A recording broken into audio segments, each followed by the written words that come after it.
Welcome back to my channel. I hope you're doing well. Today's video is going to be a good old-fashioned Q&A. I asked you over on Instagram what questions you have for me, and I also recently put up a box so that you could give me ideas of topics you'd like me to discuss in my debatable post, where I discuss arguably debatable topics within academia related to the PhD, etc. So I'm going to pop some of those into this video too. I'm also announcing an exciting giveaway at the end of today's video, so if you are interested in that, be sure you stick around until the end so you can hear about how to enter. All right, let's hop into today's video. So the first question is, are you supposed to set the research topic you continue working on in your future career, or can you change? I think what this question is getting at is, can you change the research that you do when you're finished with your PhD, or do you have to stick on that specific path? This was put into the debatable box, and I can see why, because I would say that different people are going to have very different opinions when it comes to the answer to this question. I will give you mine. So for a little bit of context, the research that I do in my PhD, the topic that I focus on, is not research that I did prior to pursuing my PhD. In undergrad, I was in 2 different research labs. Broad overview, one of those labs, I studied different aspects of higher order cognition, so like attentional control, things like that.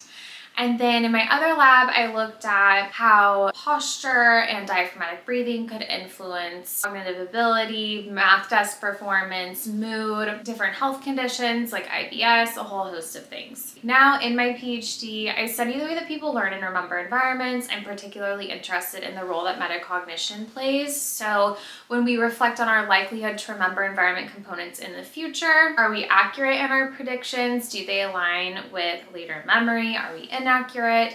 Do we forget things or become lost? Stuff like that. So you could see where my research path hasn't necessarily been a straight line, and I would say I've been one to take advantage of opportunities that have come my way. I also just generally love the research process. It's not necessarily the specific topic that drives me, but I just enjoy doing research. With all of that background, in my opinion, it's totally okay to change what you do research on after the PhD. If you are going to try and pursue a role outside of academia, then it may actually be the case that you have to do research on something different. And even if you are thinking of staying in academia, maybe doing a postdoc, again, different opportunities might come your way and you might have to sort of pivot a little bit. So if I were you, I would be open to the idea of researching something different after your PhD is over. That said, ideally it will still sort of pull upon the skills and the knowledge base that you have developed over all of these years.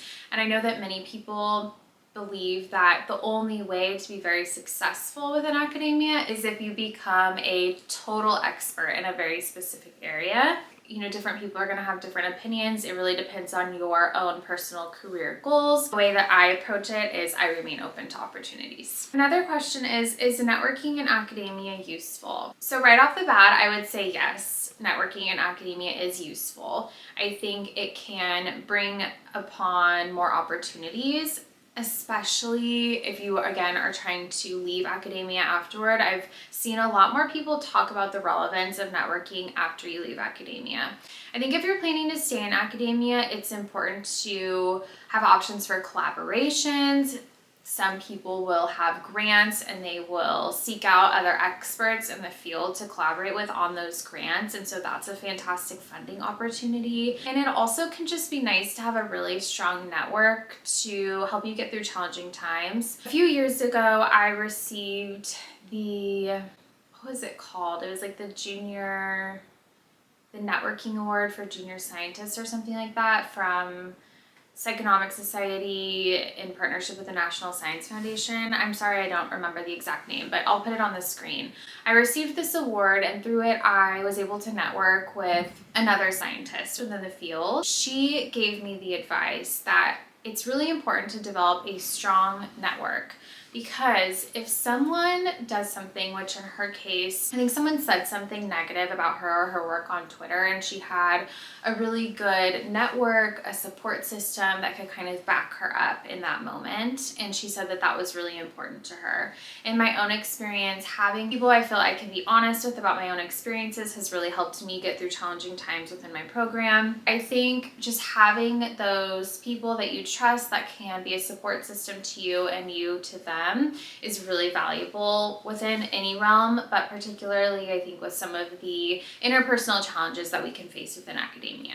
So this was an interesting one. What questions should I ask during student visit day once I've been accepted? I have 2 coming up. I didn't do a visit after I was accepted. When you are interviewing or visiting before you're accepted, you're still kind of trying to learn if you're a good fit. I guess with this, maybe you still are learning if you're a good fit too, and you're trying to decide on a program. So with that, I would say that the questions could be a lot more practical. I think when you're first interviewing and asking questions, you're still kind of trying to prove yourself in a way. What's nice about this is you've been accepted, so you don't need to feel like you need to prove yourself, which you never should, but I understand. I was there and I felt that way. I would say asking questions that are practical in the sense of like, how often do you meet with your students? You know, what are your expectations for meetings? What are structures of lab meetings like? Do your students present often? How does that work? Also, just gaining a little bit more information about that individual even outside of their work. So sort of like what motivates them, what do they enjoy doing when they're not working? Do they have any hobbies or interests? Do they have a family? Things like that can be really insightful to give you a little bit of context on their lifestyle, because I've noticed over the years that sometimes the lifestyle that an advisor has can be projected onto their students, so they can expect their students to execute a similar lifestyle. So stuff like that can be really useful to ask as well. Someone else asked, do PhDs get a better chance in industry? I think it depends on the job position. I think it's possible if you have a PhD to sort of enter at a higher level than you would if you did not. That said, I think for a lot of positions outside of academia, having a master's can be just as good to kind of get your foot through the door. I know that there are some companies and some industries where you do need to have a PhD. That sort of is an expectation. So I think just sort of weighing that out. What type of industry do you want to go into? Do you have any types of companies in mind? Look at their job listings. It's really easy to look at job listings on LinkedIn now for a lot of different companies. You can get alerts on your phone, so you can start to kind of educate yourself even if you aren't necessarily ready to start applying to positions yet. And that can give you a little bit of an idea too on whether or not having that PhD is important. I think if nothing else, a PhD does speak to having a lot of discipline and commitment toward a goal over time, which some employers weigh as being very valuable. The last thing I'll say is I've seen a lot of people speak about this idea that because not many people have a PhD, not many people know much about it, and I think as PhDs, we can't expect everyone to understand the value of our degree, and that goes into this idea of marketing, which I'll touch on a little bit more at the end of this video. We have to sort of learn how to market ourselves appropriately to a broader audience. I think that also ties together with this idea of, is my PhD valuable? Will it actually help me get a job? I think it depends on how we market ourselves. How to handle obnoxious superiors in academia. Oh gosh, I think a lot of us have been there.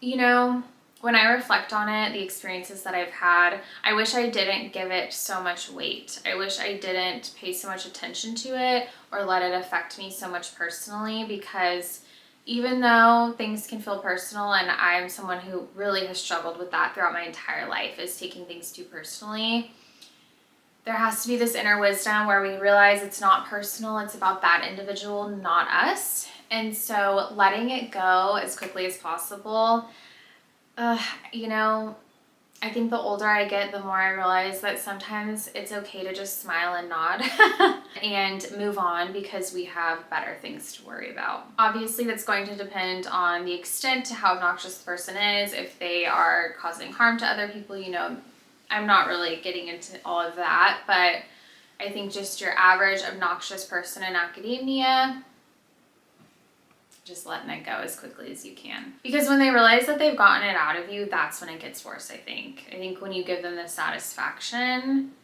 that's when things can become even more problematic. So don't let them know that they get to you. That's what I would say. And again, some people might not agree with that advice, and that's totally fine. Comment down below if you have another approach.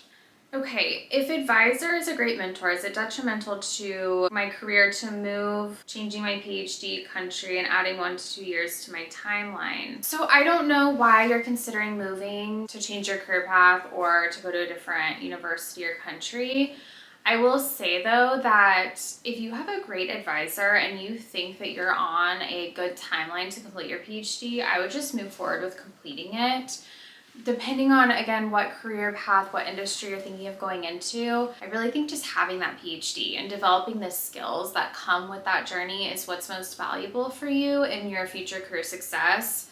Rarely do I think it's going to be that you have done specific research on this one specific gap that's going to launch the rest of your career. I'm sure there are circumstances where that's the case, but I think it's probably more common that we do have to have some flexibility and pivot a little bit throughout our careers. So I would say if you can finish that PhD, just finish it. If you have a good advisor, that's amazing because not everyone has that, and that will allow you to finish it that much more quickly, most likely. But of course, you know, if there are extraneous circumstances where you feel like that's your best option, you have to move, you can't finish remotely, so on and so forth, then it sounds like maybe there's something else that could be done. As a friend, I think if you can finish that PhD, finish it. Going back to the debatable boxes, I thought this was a fun one. Is getting a PhD a ticket to becoming a professor? Okay, so this is a funny one for me to think about because in one sense, yes, you need to have a PhD to become a tenure-track professor in most cases. For many of us, when we started off on this journey, we wanted to become a professor. That was true for me. That was my dream. I wanted to become a professor. What's ironic is that going through the PhD journey has kind of led me to think I might be happier going down other paths. I've spoken a little bit about that on this channel. I'm sure I'll continue to speak about it as time goes on and my future unfolds more. But I would say it's totally like two sides of the same coin, if that's the expression. So yes, you kind of need to have the PhD to become a professor. But then no, sometimes going through this journey leads you to believe that you might not want to become a professor anymore. If you can relate to that experience, you have any reflections, I'd love to hear them in the comments. And then last question, is a PhD more productive when you are single? I have always been in a relationship during my PhD. For those who don't know, if I haven't shared here yet, I met my fiance, Sam, during my freshman year of undergrad. We actually lived on the same floor in the dorms. I think it has been a fantastic support system, and I think what has made it so powerful is that we were both earning a doctorate. So he became an optometrist, an eye doctor. He finished last spring. And so he's been working as an optometrist now for around 9 months. We were always able to support each other with our studies, and that was really valuable for us. I think if you are going to be in a relationship during your PhD, it's just important to have shared goals. And that's the truth for any relationship at any time in your life, really. Yeah, I think if you have shared goals with someone, you're both working towards something, it can be a great support system. I'm going to end the questions with that one. So I want to now jump into the giveaway. Okay, so for our exciting giveaway, I'm going to be giving away a copy of this book by Dr. Sheena C. Howard, PhD. It's called Academic Branding, a Step-by-Step Guide to Increased Visibility, Authority, and Income. As PhD students, I think it is safe to say that we really don't know how to market ourselves, particularly outside of academia, and this book provides so many resources and tips on how we can do just that. The book itself is broken up into 3 different parts. Part 1 is clarity, part 2 is connection, and then part 3 is capital. So it talks about things like your mindset, your vision, your brand assets. It goes into things like social media strategy, media coverage and visibility, and then it talks about how we can actually make money, which I think for me personally, that's the area where I struggle the most, is understanding how I can turn my decades-long education into powerful financial income. And within academia, I think there's a little bit of stigma. It's a little bit taboo to talk about the fact that we do want to make a healthy income where we can comfortably support ourselves and our families. And so that's the area where I know I still have more room for growth. And I am so thankful that Dr. Sheena C. Howard has provided us again with this fantastic resource. So I am going to be giving away one of these to you. In order to enter this giveaway, I need you to subscribe here to my YouTube channel. Follow me over on Instagram at Lauren Finds a Way, and then leave a comment down below. It doesn't have to be anything specific, just whatever comment you would like. And make sure you include your Instagram handle so I can reach out to you personally, and you will be entered in to receive one of these books. I hope something I shared in today's video was useful, insightful, or informative. I want to thank you for being here as always, and I will see you in my next video. Bye.